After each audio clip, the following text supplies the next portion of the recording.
다시 한번 프로덕트 문서 예시 만드는 거 예시에 대해서 소개고요. 항상 목표랑 배경이 제일 중요하고요. 반복해서 죄송합니다. 네, 그리고 지금까지는 교육 프로그램 소개 중심이었다가 이제 여기서 이제 수강생이 얻어가는 가치 중심으로 이제 구조를 바꾸는 거고요. 일단은 뭐 제 개인적인 생각으로는 뭔가 상대방한테 좋은 것들을 알려주는 거, 좋은 것들을 많이 알려준다고 해서 새로운 기능들, 좋은 기능들이 많이 있다고 알려준다고 해서 사용자들은 그거를 진짜 좋다고 생각하지 않는다. 실제로 전환되지도 않는다. 이게 포인트가 아니라는 걸 좀 말씀을 드리고 싶고요. 그래서 뭐 재밌는 비유로는 옛날에 한 10년 전, 15년 전에 이제 막 그 아이폰이 막 나왔을 때랑 그 다음에 뭐 갤럭시라든지 뭐 옴니아 너무 옛날이죠, 먼 옛날이죠. 그 시절 생각해 보면은 늘 우리나라 회사들은 막 그래요. 막 요 기능, 요 기능이 있어요, 요 기능이 있어, 메모리가 얼마큼 커요, 카메라가 얼마큼 좋아요.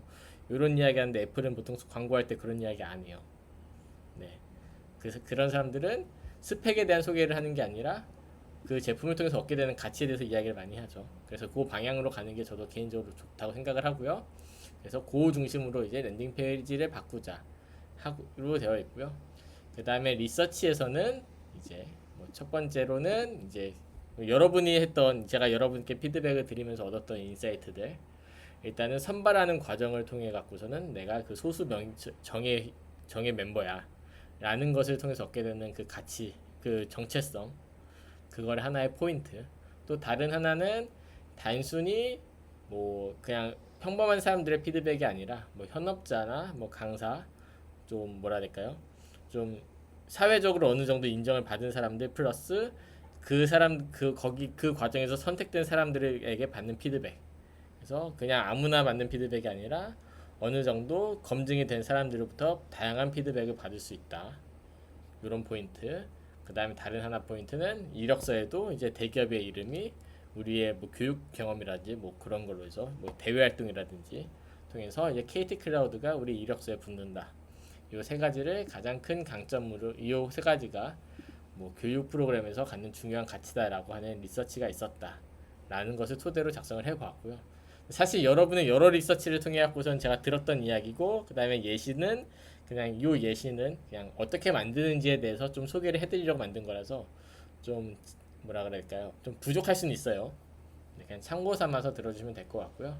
타겟 사용자는 저는 이 세 가지 차이비 크게 차이가 없을 것 같아요. 뭐 타 디자인에서 직무 경험이 있으신 분들이나 아니면 학교에서 대학교에서 디자인을 배우셨던 분이나 대학교에서 디자인 배우시지 않으셨던 분, 요 세 타입 모두 다 프로덕트 디자이너로서는 취업이 처음이고 그다음에 취직 또는 이직을 희망하시는 거는 큰 차이가 없을 것 같아요.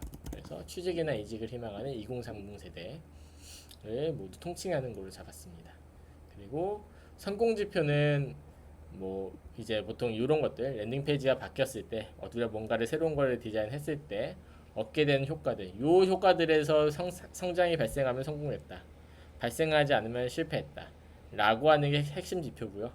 보조 지표는 그것과 핵심 지표랑 별개로 같이 트래킹하는 지표입니다. 가령 예를 들면 섹션별로 버튼이 있으면은 각 섹션에서 그 버튼을 눌렀을 때 요 요인 때문에 전환이 될 거다라는 포인트가 생기거든요. 그래서 이런 것들에 대한 것을 추가로 하고요. 그 다음에 폼 작성 시작과 작성 완료. 뭐 요 케이스 같은 경우에 수강 신청 버튼을 눌렀는데 여기 과정에서 자꾸 이탈을 한다라고 하면은 폼 작성이 너무 길어질 수도 있으니 길어져서 뭐 다른 이탈 요인이 발생했기 때문에 그런 거니까 이런 것들도 같이 트래킹을 해야 된다라는 것을 확인해 보러 같이 넣었고요. 그냥 가드레일 지표는 가드레일은 좀 비유를 하면은 좀 극단적인 비유를 하면은 성공 지표는 우리가 추구해야 할 목표인데 너무 목표 지향 쪽으로 인생을 살다 보면은 좀 뭔가 발생하는 불이익들이 있습니다. 잘못된 것들이 있습니다. 그런 것들을 바로잡는 일종의 지표들이 이제 가드레일 지표예요. 그래서 막 가령 예를 들면은 우리가 너무 그 사용자가 얻게 된 가치에만 집중하다가 뭐 필요한 정보를 전달하지 못해 갖고선 문의수가 너무 많아진다든지 이런 너무 그런 이슈들이 발생한다라고 하면 요건 좀 조정할 필요가 있다 라고 생각해서 문의라는 걸 넣었고요.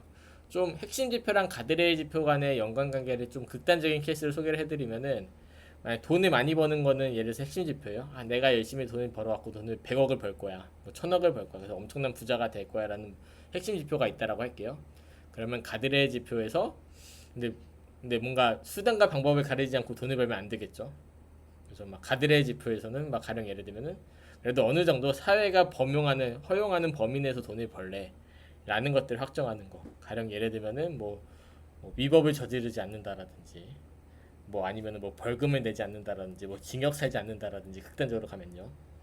이런 식으로 그래서 돈을 추구하는 것도 좋지만은 우리가 적법한 범위 내에서 돈을 벌어야 된다. 그래서 적법한 것들을 지키는 것. 이것을 보통 가드레일 지표에서 설정을 해갖고 사는 거다라고 생각을 하시면 좋을 것 같습니다. 요구사항은 사실 더 자세하게 작성을 해야겠지만은 일단 빠르게 한 10분, 15분 내로 작성한 다음에 여러분에게 공유해 드리려고 일단 간략하게 했고요.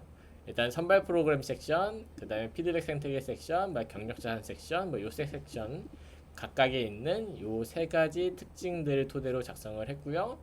그 다음에 요 기능들이 어떻게 설명을 하는지, 그 다음에 사용자의 관점에서 스토리가 어떻게 되는지에 대해서 썼고요. 그 다음에 우선순위는 모스커 기법이라고 합니다. must have, should have, nice to have, 그 다음에 want do. 요 네 가지 케이스인데 여기서 반드시 가져야 될 것, 뭐 반드시 가져야 될 것은 아니지만은 있어야 할 것 같은 것들. should have, 그다음 nice to have, 있어도 그만 없어도 그만 있으면 좋지 하는 건 should have, nice to have, 그다음 want to 필요 없는 거. 그래서 요 과정을 이렇게 작성을 했습니다. 요 정도 내용들만 잘 갖추고 있으면은 네, 랜딩 페이지에서 문서는 충분할 것 같습니다. 그러니까 우리가 어떤 것들 디자인할 때 특히 디자인 전공자들은 손이 먼저 그려요. 근데 좀 조심할 필요가 있고, 그 다음에 우리가 그리다가도 종종 방향을 잃을 때가 있거든요. 이럴 때 문서를 작성하시면서 진행하시면 도움이 많이 됩니다. 네, 여기까지 소개를 해드리고요.